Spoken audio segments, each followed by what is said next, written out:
Beer everywhere. While you must be 21 to buy beer in the United States, you can get it in some surprising places. One such place is the aforementioned pharmacy, but you can add to that. You can find beer sold in vending machines, at some clothing stores, some coffee shops, at some drive-thrus, and even some special hospitals will have. No. Okay, selling cigarettes at a pharmacy, it was crazy.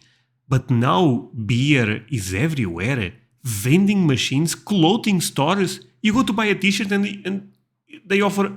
Okay. Wow.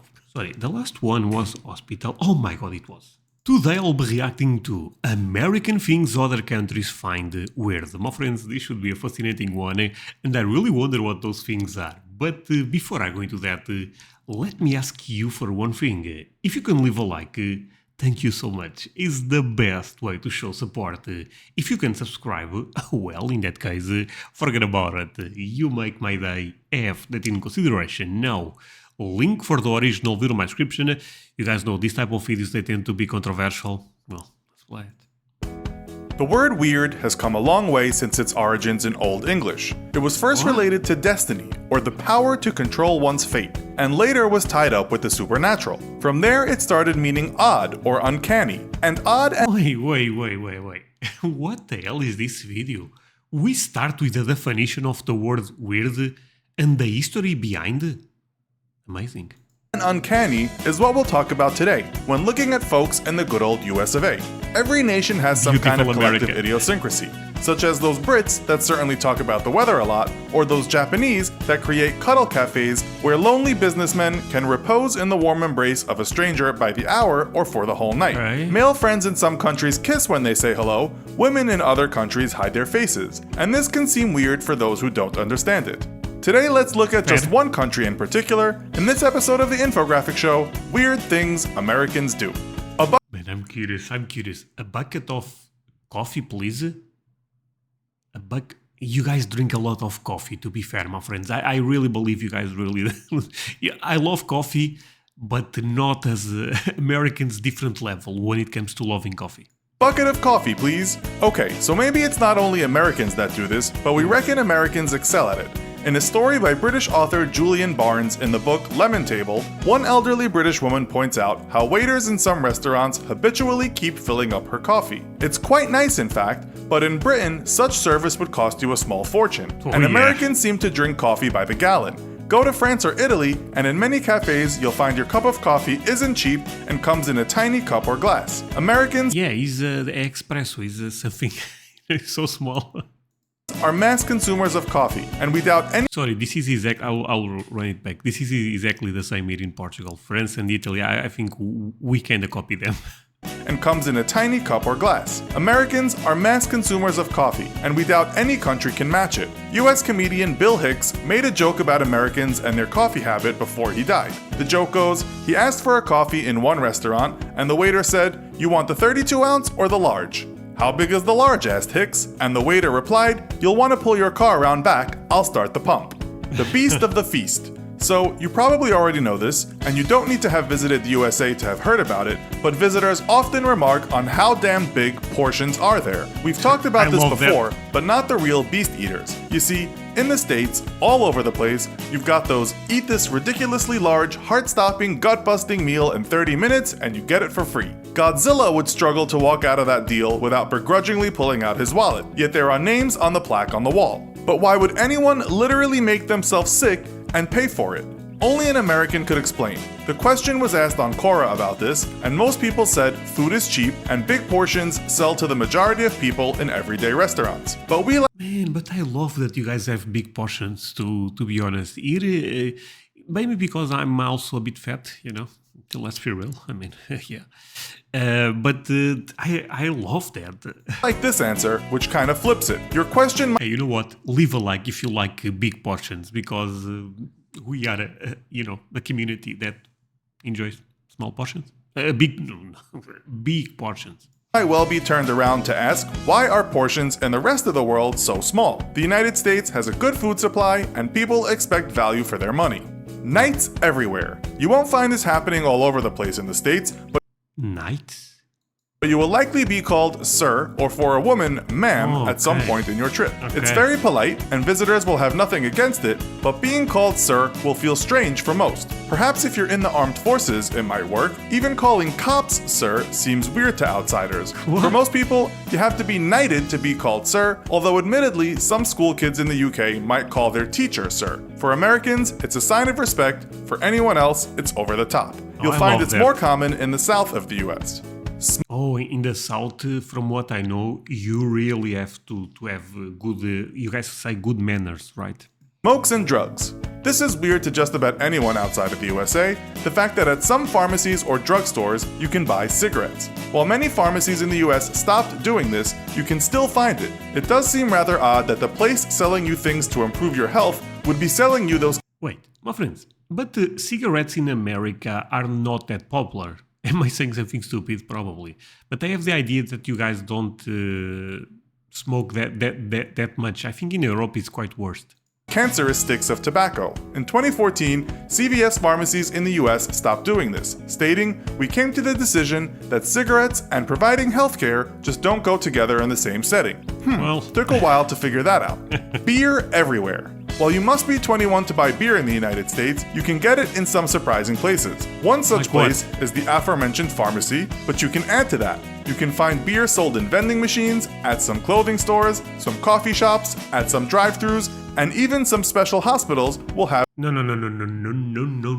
Okay, selling cigarettes at a pharmacy, it was crazy. But now beer is everywhere. Vending machines, clothing stores. You go to buy a t-shirt and they offer. Okay. Wow. Have beer for sale. These admittedly are rare. Accident lawyers. If you've watched the Sorry, the last one was hospital. Oh my god, it was. Have beer for sale. These admittedly are rare. Accident lawyers. If you've watched the show Breaking Bad, you'll know there's a lawyer who will make sure you get paid for an accident you had or Better Call Saul. Love that TV show. Even didn't quite have. In the US, you can see signs for these sometimes sleazy guys on TV, or even see their shiny white teeth on giant advertising boards. This used to be weird in the UK, but over the last few years, the Brits are also getting in on accident claims, and their TVs are also full of nice people saying, "Did you have an accident? Did you know you can get compensated for that? Call this number." What? Drug dealers on TV. The last thing you need. Drug dealers on TV? No. I need a good explanation for this one. Let's see it. Oh, you can get compensated for that? Call this number.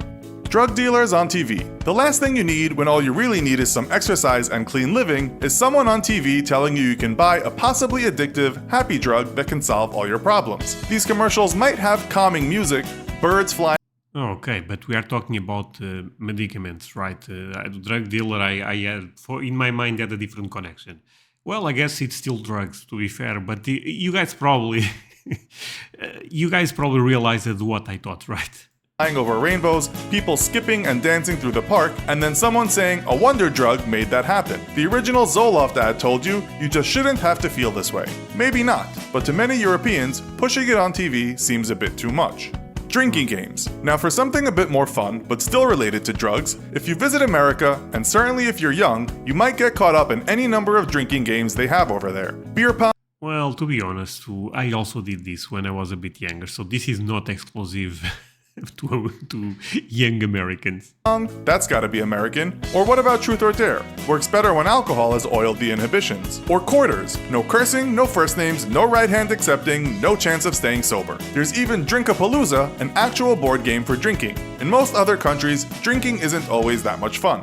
What happens in America stays. That's BS, my friends. Drinking is always fun. Not actually. Okay. I don't even drink, to be open with you, because I don't like the flavor. But drinking is fun, no matter what country you live. What the hell was that disclaimer? In most other countries, drinking isn't. You know what? This is a good time to introduce one thing. My Instagram account, my friends. I've been posting some country music reactions, and I think a lot of you guys like country, so go to my Instagram and see those reactions. I think you guys will find them funny. André, I don't have Instagram, no worries. There is also a Facebook account, link below. And since we are talking, do not forget to leave a like on this video. Thank you so much. Isn't always that much fun.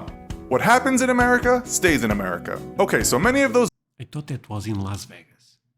videos out there on YouTube showing the glaring ignorance of some Americans about the rest of the world were made by Americans, so we don't feel like we are picking on Americans too much here. But it's not only just world history that some folks from the USA might not have read up on. We heard a story about a guy that asked an American friend when traveling in Europe what accent she thought she had. She replied, "I don't have one."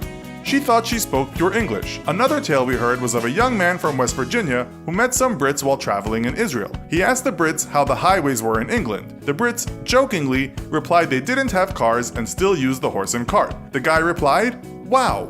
When the question was asked on Quora why some, and we say some, Americans don't know much about the world, the answers were mostly related to the education system focusing only on the US and the country already being so big and diverse. You know what? I'm going to defend Americans right now. To be fair, I feel like I defend Americans all the time. But this type of stuff go, where is not... so, here is South Korea. Where do you think is North Korea? And the guy goes, I have no idea, man. To be fair, it's difficult to defend that. But I really believe if you go to the street, no matter the country, and you put people on the spot... people will struggle to answer even basic questions, because that happens to me, and I believe it happens to all of us, right? So, you know, and look, when we think about the best minds in the world, they are in America. You know, America is very focused in American history or American culture. Number one, baby. You know, I think I'm defending you guys very well, actually.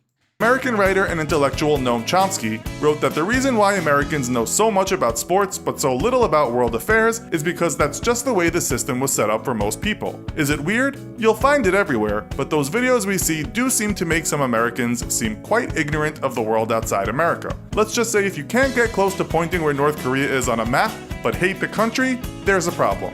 Peeping Tom. Okay, let's stop. Well, to be honest, it's not that easy to point North Korea in the map.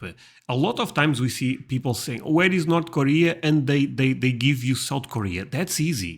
But if you go right, you know, it's kind of like, I live in Europe. If you guys tell me, where is Portugal? That will be easy. Spain also very easy. France also very easy. But let's say Romania. I may have to think for a moment, you know, and this is normal, right? Being so harsh now. We'll turn to something amusing and ask why in the USA, some toilet stalls have such big gaps between the doors and the outer piece of the stall, so people can virtually watch you do your private business. So I was defending you guys, but now there is no excuse for this. What the hell is going on in America? Why there is a big gap there? Americans have asked this online. Foreigners ask this a lot too. One guy on Twitter writes, when you're sitting on the toilet and you make eye contact with someone through the little crack in the door. A woman asks, what's the point of a toilet stall door when there is a 2-inch gap on each side? Most answers we can find were related to safety, to know someone is in there, to get you out quickly, and making it easier to clean. There's a huge debate on TripAdvisor about the topic, but no one seems to know the answer. How are you? This could be said to be good, thank you. Similar in other countries, but when Americans ask how are you, they are not usually looking for an answer. It's just a way of saying hello. An extensive reply about your ingrown toenail, your setback with Bitcoin, and the fact your father didn't give you enough attention as a kid is probably not what your interlocutor was wanting or expecting. You can Man, I have to remember this, no joke. Because, yeah, if someone asks me how are you, I will answer and start a conversation, and people will find me weird, right? Okay, how are you? Good. That's it, right? Nothing. How are you doing? Okay. Just answer with hey. The real home of football. Okay, as we've just had the World Cup of a game. No. So my friends, the thing about defending you has to end now. Is this the football versus soccer? Come on, football. Okay. Game called football, we might as well go ahead and say that the rest of the world thinks America is weird for calling its strange stop and start game football. But we should tell you that it was the Brits that first called the game soccer, which is a diminutive of the words association football. The word I never trusted the Brits.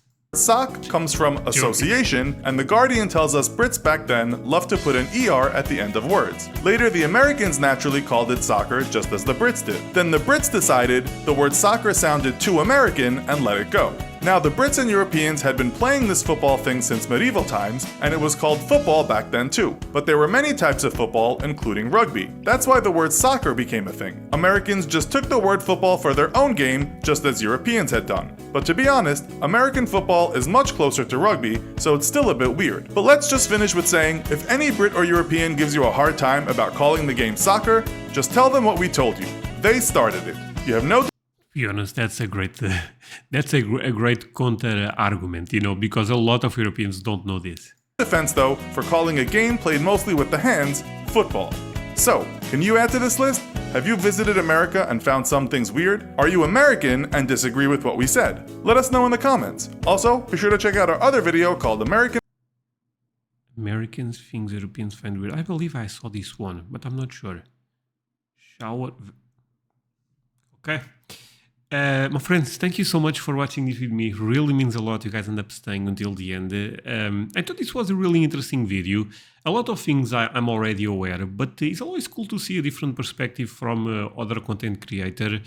This is a giant channel, infographics show. But yeah, thank you so much. See you guys in the next one. Bye, my friend.